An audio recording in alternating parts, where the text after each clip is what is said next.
সাইয়েদনা আদম পৃথিবীতে আসলেন, এসে থাকতে শুরু করলেন। দিন গড়িয়ে রাত আসে, মাস গড়িয়ে বছর আসে, বছর যায় বছর আসে। ঠিক 940 বছর পর মালাকুল মাউত আদম আলাইহিস সালামের কাছে আসলেন। বললেন, আনা মালাকুল মাউত উকিলা বিকুম, আপনাদের জন্য আল্লাহ আমাকে বানিয়েছে রূহ কবজ করতে। ও আদম, আবুল বাশার, পৃথিবীর প্রথম মানব, প্রথম নবী, আপনার সময় শেষ, রেডি হন। কি হন? খেলা শুরু হবে, এখনই রূহ কবজ করে নিয়ে যাব। সাইয়েদনা আদম বলে, এখন আসছো কেন? আমার আরো 60 বছর বাকি আছে। মালাকুল মাউত বলে, না, আপনি রূহের জগতে আল্লাহর কাছে আপনার সন্তান দাউদকে কয় বছর দিছিলেন? 60 বছরের জন্য 940 বছর আপনার জন্য লেখা। আমি এখন আপনার রূহ কবজ করতে চাই। সাইয়েদনা আদম বলে, আমি মানি না, আমি কাউকে দেই নাই। 60 বছর আমি দেই নাই, আমি আরো বাঁচবো, আমি আরো বাঁচবো, 60 বছর আমি বাঁচবো, আমি দেইতেই নাই। মেয়ে যাও।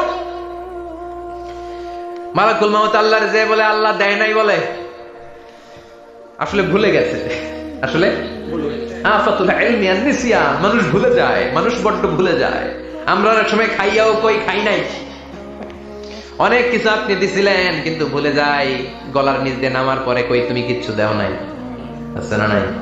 নাসিয়া আদম ফানাসিয়া বানু, আদম আলাইহিস সালাম ভুলে গেছেন, তাই আমরাও ভুল করি, ঠিক কিনা? এজন্য আমাদের নেতারাও বলে এটা দেব ওটা দেব, নির্বাচনের পর সব ভুলে যায়। আছে না নাই? ওই যে আদম আলাইহিস সালাম ভুলছে, আমরা ভুলে যাই। ওনাদের দোষ কি? ভুলে যায়, বেমালুম ভুলে যায়। আল্লাহ বললেন, মালাকুল মাউত আর জোরাজুরি করো না। 940 নয়, ঠিক 1000 বছর পরে আদমের কাছে যাবা। আমি আমার আদমের ভাগ্যে এই জিনিসটাই রেখে দিয়েছিলাম রে মালাকুল মাউত। আমি আগ থেকে এটাই রেখেছি, আমি জানতাম সে ভুলে যাবে। চিল্লা এখন সুবহানাল্লাহ। তার মানে পৃথিবীর সবচাইতে লম্বা মানুষ, 60 হাত লম্বা, এত শক্তিশালী আদম আলাইহিস সালাম শ্রীলঙ্কা প্রথম নেমেছিলেন। 1 লাফ দিলে আদা মাইল চলে যেতেন। সুবহানাল্লাহ। কি লম্বা মানুষ, থাকতে পারছে? কথা নাই, ঘুমে ধরছে? শেষ করে দেই। হ্যাঁ, আর কয়েক মিনিট চলবে? চলবে চলবে। তাকবীর দেন, লিল্লাহি তাকবীর। আদম আলাইহিস সালাম চলে গেলেন। ওনার পরের নবী ইদ্রিস আলাইহিস সালাম, উনি মরে নাই। ইদ্রিস আলাইহিস সালাম মরছে, কে বলছে? উনিও মরেছেন। তবে ওনার মৃত্যুর আজীব এক ঘটনা আছে, অনেক লম্বা কথা। এক ফেরেশতার সাথে ওনার বন্ধুত্ব হয়েছিল। বলেছিলেন, আমি আকাশ দেখতে চাই, আল্লাহর কাছে অনুমতি চাই। আল্লাহ বলল, ঠিক আছে, ইদ্রিসকে আকাশে ঘোরাও। প্রথম আকাশে ঘুরলেন, দ্বিতীয় আকাশে ঘুরলেন, তৃতীয় আকাশে ঘুরলেন, চতুর্থ আকাশে ঘুরলেন। ইন দ্য মিন টাইম চতুর্থ আসমানে মালাকুল মাউত পৃথিবীর দিকে নেমে আসছিল। ওই ফেরেশতা বলে, মালাকুল মাউত আপনি কই যান? মালাকুল মাউত বলে, একটু আগে আল্লাহ ফরমান জারি করেছে, চতুর্থ আসমানে আমার নবী ইদ্রিসের রূহ কবজ করো। সুবহানাল্লাহ। আমি বললাম, আল্লাহ আপনার পাঠানো নবী সাইয়েদনা ইদ্রিস থাকে দুনিয়ায়, চতুর্থ আসমানে পামু কই? আল্লাহ কয়, কথা নাই, দৌড় দে। আমি দৌড় দিলাম, এসে দেখি ইদ্রিস আলাইহিস সালাম এখানে রেডি। সুবহানাল্লাহ। ওয়া রাফা'নাহু মাকানান আলিয়্যা। ইদ্রিস আলাইহিস সালামের রূহ কবজ দুনিয়ায় হয় না, চতুর্থ আকাশের মধ্যে হয়েছে। একটু চিৎকার করে করবেন সুবহানাল্লাহ। এরপরে সুলাইমান আলাইহিস সালাম, উনি তো মরে নাই, মরছে? উনি জিন চালাইতো, উনিও মরবে? শক্তিশালী একজন নবী ছিল। উনি মালাকুল মাউতকে বলেছিলেন, মালাকুল মাউত আমার মৃত্যুর সুয়াইয়া, সামান্য কিছু আগে আমারে বইলো, আমার একটা কাজ আছে। মালাকুল মাউত মৃত্যুর কিছু সময় আগে এসে বলল, সুলাইমান টাইম ইজ আপ, সময় শেষ, অল্প কিছু সময় বাকি, কি করবেন করেন।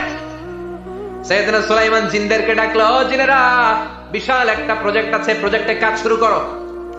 আর কিছু জিনকে বলল, চারদিকে গ্লাস ফিটিং করা একটা রুম বানাও। সাইয়েদনা সুলাইমান আলাইহিস সালাম গ্লাস ফিটিং করা রুমের ভেতরে ঢুকলেন। এই রুমে ঢুকার দরজা নাই, হাতে একটা লাঠি নিলেন। কি নিলেন? লাঠির মধ্যে ভর করে দাঁড়িয়ে রইলেন আর জিনদের দিকে তাকিয়ে রইলেন। জিনেরা এত বদমাশ ছিল, সাইয়েদনা সুলাইমান দাঁড়িয়ে না থাকলে কাজ করতো না, ছিল ফাঁকিবাজ। কি ছিল? দাঁড়ায় না থাকলে আজও লোকজন কাজ করতে চায় না, ঠিক কিনা? মালিক দাঁড়ায় থাকলে ঠিকই কাজ হয়ে যায়। সুলাইমান আলাইহিস সালাম লাঠির মধ্যে ভর দিয়ে দাঁড়িয়ে রইলেন আর বললেন, কাজ করো। জিনেরাও কাজ শুরু করলো। ওদিকে মালাকুল মাউত এসে বলে, ও সুলাইমান সময় তো শেষ। সুলাইমান বলে, সমস্যা নাই, রূহ কবজ করো। উনি লাঠির মধ্যে ভর দিয়ে দাঁড়িয়ে রইলেন। গ্লাস ফিটিং করা রুমের ভিতরে কোরআন সাক্ষী। মালাকুল মাউত ওইভাবে লাঠিতে ভর দেওয়া অবস্থায়, দাঁড়ানো অবস্থায় সাইয়েদনা সুলাইমান আলাইহিস সালামের রূহ কবজ করে নিলেন। উনি এমন ভাবে দাঁড়িয়েছেন, রূহ চলে গেল, লাশ হয়ে দাঁড়িয়ে রইলেন। লাঠির মধ্যে দাঁড়িয়ে আছেন, জমিনের মধ্যে লুটিয়ে পড়ে নাই। সুবহানাল্লাহ। জিনগুলো দূর থেকে ভাবলো বস তো দাঁড়ায় আছে। কে দাঁড়ায় আছে? জিনেরা মনে করছে বস দাঁড়ায় আছে, কাজ করতে হবে। করতে করতে পুরা প্রজেক্টের কাজ শেষ। ইন দ্য মিন টাইম ঝিঝি পোকা, উই পোকা, যেই পোকা কাঠ খেয়ে ফেলে, এই কাঠ খাওয়ার পোকা সুলাইমান আলাইহিস সালাম লাঠির ভেতরে ঢুকে লাঠিও খেয়ে ফেলেছে। সাইয়েদনা সুলাইমান আলাইহিস সালাম ধপাস করে জমিনে পড়েছে। আর জিনেরা কয় হায় হায়, খালি খালি কাম করছে এতদিন। সুবহানাল্লাহ করবেন না? সুলাইমান আলাইহিস সালাম বাঁচতে পারেন, চলে গেলেন। মুসা আলাইহিস সালাম মরছে, উনি মরবে কেন? উনি তো খালি মারে। মরছে এক থাপ্পড়ে ফেরাউনের বাবুর্চি নাই। মুখের আগে হাত চলতে কয়েকজন, এর মধ্যে মুসা আলাইহিস সালাম আছে না নাই? মালাকুল মাউত মানুষের আকৃতিতে অনুমতি না নিয়ে ঘরের ভেতরে ঢুকে গেল। ঢুকে বলে আনা মালাকুল মাউত, আমি মৃত্যুর ফেরেশতা। তো কি চাও? জিতু আন আকবাদা রূহাক, আপনার রূহ কবজ করতে আসছি। কিন্তু মুসা আলাইহিস সালাম দেখতেছেন দিব্যি একজন মানুষ, কি দেখে? আবার সালাম দেয় নাই, অনুমতি নিয়েও ঢুকে নাই। অমিয়া অনুমতি নিয়ে ঘরে ঢোকার দরকার আছে না নাই?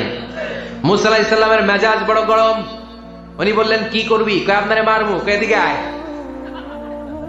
মালাকুল মাউত মনে মনে ভাবে এতদিন সব মানুষগুলো আমারে দেখলে দিত দৌড়, আজকে মনে হয় আমারে দিতে হবে দৌড়।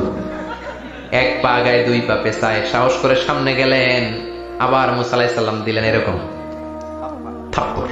ফাসাক্কাহু ফাফাকু আইনা, বুখারীর বর্ণনা, এক থাপ্পড়ে চোখ নাই। ঠিকই মালাকুল মাউত দৌড়, এক দৌড়ে আল্লাহর কাছে। আল্লাহ বললেন রাখো, এটা মুসা আলাইহিস সালাম, তার মেজাজ বড্ড গরম, আমাকে কথা বলতে হবে। আল্লাহ বললেন মুসা, বুখারীর বর্ণনা, গরুর পিঠের উপর হাত রেখে দাও। রাখা হলো। তোমার হাতের নিচে গরুর যত পশম, প্রত্যেক পশমের বিনিময়ে এক এক বছর করে হায়াত বাড়িয়ে দিলাম।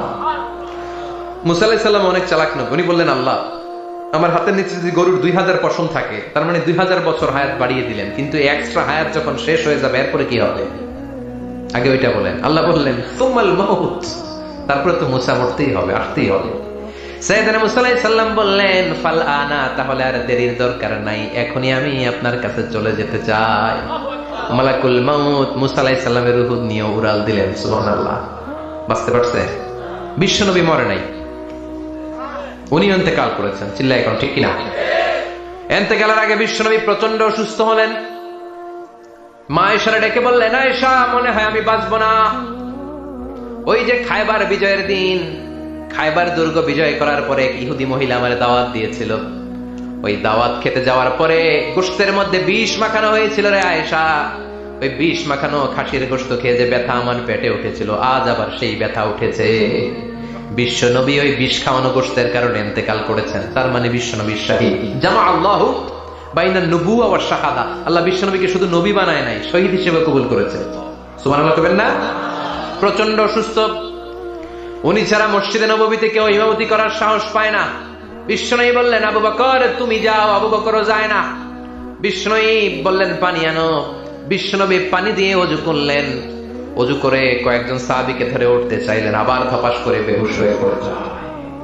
বিশ্বনবী উঠতে পারে না। আবার বললেন ঠান্ডা পানি আনো। পানির ভেতরে বিশ্বনবী 2 হাত ঢুকিয়ে দিয়ে ঠান্ডা ভিজা হাত দিয়ে চেহারার মধ্যে মাসে করলেন আর বললেন ইন্নালিল মাউতি লা সাকারাত, হায়রে মৃত্যুর কি যন্ত্রণা, হায়রে মৃত্যুর যে কি কষ্ট। ও মিয়া, বিশ্বনবী যদি মৃত্যুর কষ্টে কাতরায়, আমাদের অবস্থা কি? আমাদের নসিবে কি আছে? আল্লাহ তুমি বাঁচাও, পড়ে না আমি। বিশ্বনবী কাঁদছেন, সাহাবারা একের পর এক দেখতে আসে, কান্নার রোল পড়ে গেল চারদিকে। বিশ্বনবীর কলেজার টুকরা নয়নের পুটুলি সাইয়্যিদাতুনা ফাতিমা বিশ্বনবীর কান্না সহ্য করতে পারে না। বিশ্বনবীকে ধরে মা ফাতিমা, সাইয়্যিদাতুনা ফাতিমা বিলাপ করা শুরু করে দিলেন, চিৎকার দিয়ে কান্নাকাটি শুরু করে দিলেন আর বললেন ওয়া কুরবাবা, ওয়া কুরবাবা, হায় হায় আমার বাবার কি কষ্ট, আহা আমার বাবার কি কষ্ট হচ্ছে। বিশ্বনবী বললেন ফাতেমা তুমি কেঁদো না, আমার কষ্ট আজকের পরে আর থাকবে না, আজকে তোর বাবার সব কষ্ট বন্ধ হয়ে যাবে। কি যেন কানে কানে বললেন, ফাতেমারও কেঁদে দিল। আবার কানে কানে কি যেন বললেন, ফাতেমা হেসে দিল। বিশ্বনবীর ইন্তেকালের অনেক পর মা আয়েশার কাছে ফাতেমা বললেন আমি যখন প্রথমে কেঁদেছিলাম আব্বা বলেছিল আমি আর বাঁচব না রে ফাতেমা। আবার কানে কানে একটা কথা বলার পরে হেসেছিলাম, আব্বা বলেছিল আমার পরে আমার পরিবার বর্গের মধ্য থেকে সর্বপ্রথম তোমার সাথে আমার দেখা হয়ে যাবে রে ফাতেমা। অল্প কয়েক মাসের ব্যবধানে সাইয়্যিদাতুনা ফাতেমা উনি ইন্তেকাল করলেন। বিশ্বনবী শোয়া থেকে উঠতে পারে না। এক সাহাবীকে দেখলেন মেসওয়াক করছে। বিশ্বনবী মেসওয়াকের দিকে তাকিয়ে রইলেন। বিশ্বনবীর নিথর দেহটা পড়ে আছে, আয়েশারা যে বলবে আয়েশা মেসওয়াক দাও, বলতে পারে না। মা আয়েশা বুঝতে পেরে মেসওয়াক আনলেন, বিশ্বনবীকে মেসওয়াক করিয়ে দিলেন। এবার বিশ্বনবী বললেন, ও আবু বকর শোনো, আল্লাহ আমাকে অপশন দিয়েছে। কি দিয়েছে? আল্লাহ বলেছে, নবী আজীবন থাকতে চাইলে থাকেন, আর আসতে চাইলে চলে আসেন। আমি থাকতে না চেয়ে আল্লাহর কাছে চলে যাওয়ার ইচ্ছা করলাম। সাইয়েদনা আবু বকর কান্না জুড়ে দিলেন। বিশ্বনবী বললেন, আসসালাত আসসালাত, ও আমার উম্মতেরা, নামাজ তরক করো না। ইন্তেকালের আগে বললেন, নামাজ ছেড়ে দিও না। আর বললেন, ওয়ামা মালাকাত আইমানুকুম, তোমাদের অধীনস্থ কর্মচারীদের সাথে খারাপ আচরণ করো না। ঘাম শুকানোর আগে পয়সা দিয়ে দিও। আর হাত দুটো উঁচু করে বললেন, আল্লাহুম্মা ইলার রাফিকিল আলা, ও আল্লাহ আমি আপনার কাছে যেতে চাই। এই কথাটা বলে বিশ্বনবীর হাত দুইটা থপাস করে জমিনে পড়ে গেল। বিশ্বনবীও চলে গেলেন। থাকতে পেরেছে কেউ?